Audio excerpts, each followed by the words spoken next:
მნიშვნელოვანი მომენტი გვაქვს, გვინდა წარმოგიდგინოთ ოროზმანის ექსპედიციის ახალი მონაპოვარი უძველესი ადამიანის, ევრაზიის უძველესი ადამიანის ქვედაყბა. ეს ის ისტორიული ადგილია, სადაც ოროზმანის ექსპედიციის გუნდმა 1.8 მილიონი წლის ადამიანის ნაშთი აღმოაჩინა. ვარაუდობენ, რომ ის ადრეულ ჰომო ერექტუსს ეკუთვნის. ადამიანის ეს სახეობა ჰომო საპიენსის, ანუ თანამედროვე ადამიანის ადრეული წინაპარია. დადის ორ ფეხზე, ქვის იარაღებს იყენებს, მაგრამ ტვინის მოცულობა ჯერ კიდევ მცირე აქვს. მას ცეცხლის დანთება არ შეუძლია. აი ამ ბლოგზე არის წარმოდგენილი ოროზმანელი ადამიანის ქვედაყბა, თავისი ორი კბილით, საღეჭი კბილებით და კბილების ემალი ძალიან კარგად არის შენახული.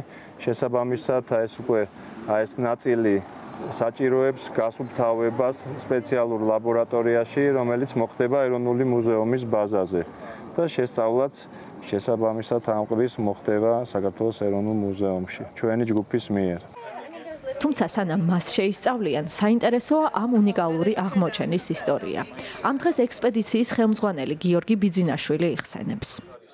ერთ-ერთი რიგითი დღე იყო და ჩვენმა კოლუმბიელმა სტუდენტმა, ამერიკის შეერთებული შტატებიდან არის ეს გოგონა, შენიშნა ემალი თავის კვადრატში და როგორც კი შენიშნა იმ წუთას დაუძახა ჩვენს სპეციალისტ პალეონტოლოგ გიორგი კოპალიანს და ნიკა ვანიშვილს და იმ წუთასვე უკვე მოხდა ამის დაფიქსირება, მივხვდით რომ მნიშვნელოვანი აღმოჩენის წინაშე ვიყავით და 12 საათი გვიწევდა, ესე იგი აი ამ ბლოკის გასუფთავება. ეს თვითონ ეს ყბა არის დაწეპებული კონკრეციაზე, ანუ ეს დიდ ესეთ წარმონაქმნზე, მარილების სედიმენტურ წარმონაქმნზე და შესაბამისად მთლიანად დიდ ბლოკად ამოვიღეთ ეს ღამის პირველ საათზე.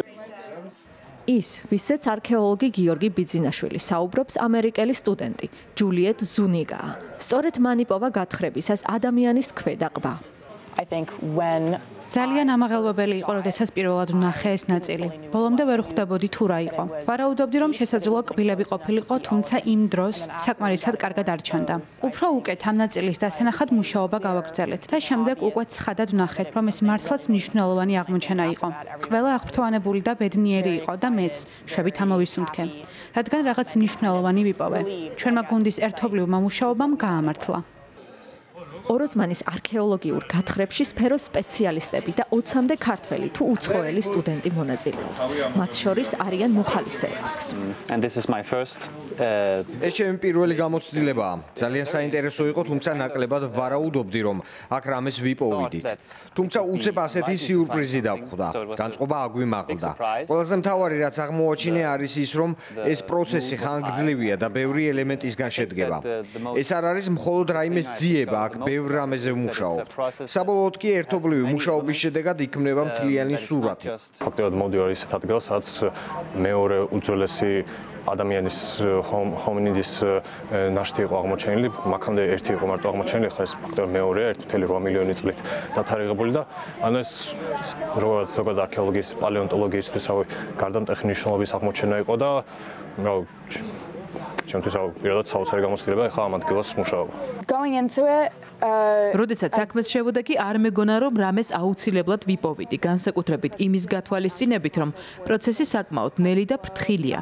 ეს ყველაფერი ფენად ფრთხილად უნდა გაწმინდო და არ უნდა იჩქარო. სიმართლე გითხრათ, ეს ჩემთვის საუკეთესო პერიოდი იყო, განსაკუთრებით ახალი ადამიანების გაცნობა და მათთან საუბარი. ძალიან მნიშვნელოვანია, რომ პროფესორებთან და ამ სფეროს პროფესიონალებთან ერთად გვიწევს მუშაობა.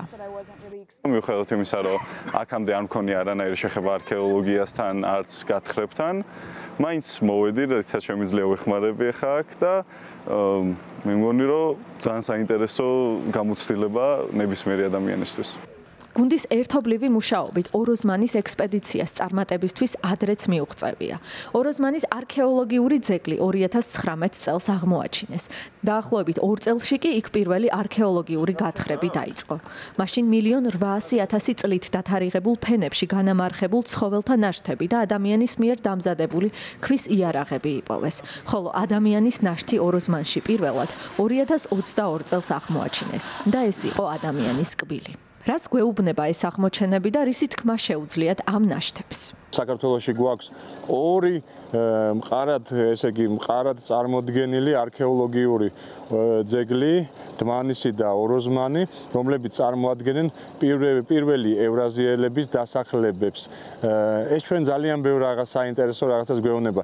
პირველ რიგში გვეუბნება იმას, რომ აფრიკიდან ამოსული ადამიანები რატომღაც გაჩერდნენ აი სამხრეთ კავკასიის, სამხრეთ საქართველოს ტერიტორიაზე. რატომ გაჩერდნენ ხო ეს ადამიანები აქ? იმიტომ რომ მათ ძალიან მოსწონათ აქაური გარემო. აქ იყო ტბები, აქ იყო მდინარეები, შესაბამისად იყო ბევრი წყალი და შესაბამისად იყო ბევრი საკვებიც. ამ ნაშთებს ძალიან ბევრი რაღაცის მოყოლა შეუძლიათ. როგორ გარემო პირობებში ცხოვრობდნენ ეს ადამიანები, რითი იკვებებოდნენ, როგორი პრეფერენციები ჰქონდათ. ახალი აღმოჩენების პარალელურად არსებობს გამოწვევებიც. გიორგი ბიძინაშვილი ამბობს, რომ მათ არ აქვთ არანაირი დაფინანსება. სწორედ ამიტომ ისინი დამოკიდებულები არიან ოროზმანის საველე სკოლაზე, სადაც ჩამოდიან უცხოელი სტუდენტები და სწორედ მათი გადასახადებით ფინანსდება შემდეგ ექსპედიცია, რომელიც გიორგი ბიძინაშვილის თქმით საკმაოდ ძვირიჯდება. გიორგი ბიძინაშვილი ამბობს, რომ ამ პრობლემის გადასაწყვეტად საჭიროა კერძო სექტორის ჩართულობა. არ არის არაფერი მნიშვნელოვანი ქვეყნის განვითარებისთვის, ისეთი მაღალი მნიშვნელობისა, როგორც არის მეცნიერების განვითარება პირველი და განათლების განვითარება. ხოლო კონკრეტულად ეს ოროზმანის კვლევა კი ორივეს ემსახურება. სწორედ ამიტომაც აი ამ კვლევებში ბიზნესის მონაწილეობა და ჩართვა არის უკიდურესად საცოცხლოდ მნიშვნელოვანი. მით უმეტეს ეს მუშაობს ევროპაში, ეს მუშაობს ამერიკაში და ჩვენ უნდა ავამუშაოთ ეს საქართველოში. ახალი აღმოჩენა საბოლოოდ საქართველოს ეროვნული მუზეუმის სპეციალური ფონდის საცავში განთავსდება. თვითონ აღმოჩენა, რა თქმა უნდა, ძალიან მნიშვნელოვანია. ერთი ის, რომ ეს ნამარხი თანადროულია სავარაუდოდ მანისელი ჰომინიდების, ანუ ეს გახლავთ უძველესი ჰომინიდი აფრიკის გარეთ და ვფიქრობ, რომ ეს განსაკუთრებულად ახალ ინფორმაციას მოგცემს თვითონ ტიპზე ჰომინიდის. ეს არის საერთაშორისო ჯერ კიდევ დისკუსიის თემა, თუ რომელ ჯგუფს მიეკუთვნება უშუალოდ დმანისელი ჰომინიდი და ოროზმანი გვაძლევს საშუალებას, რომ მივიღოთ უფრო მეტი ცოდნა. ოროზმანის არქეოლოგიურ ძეგლზე სამუშაოები გრძელდება. ექსპედიციის ხელმძღვანელის თქმით, ევრაზიის პირველი მაცხოვრებლების შესახებ ოროზმანში შესაძლოა კიდევ ბევრ საიდუმლოს აეხადოს ფარდა.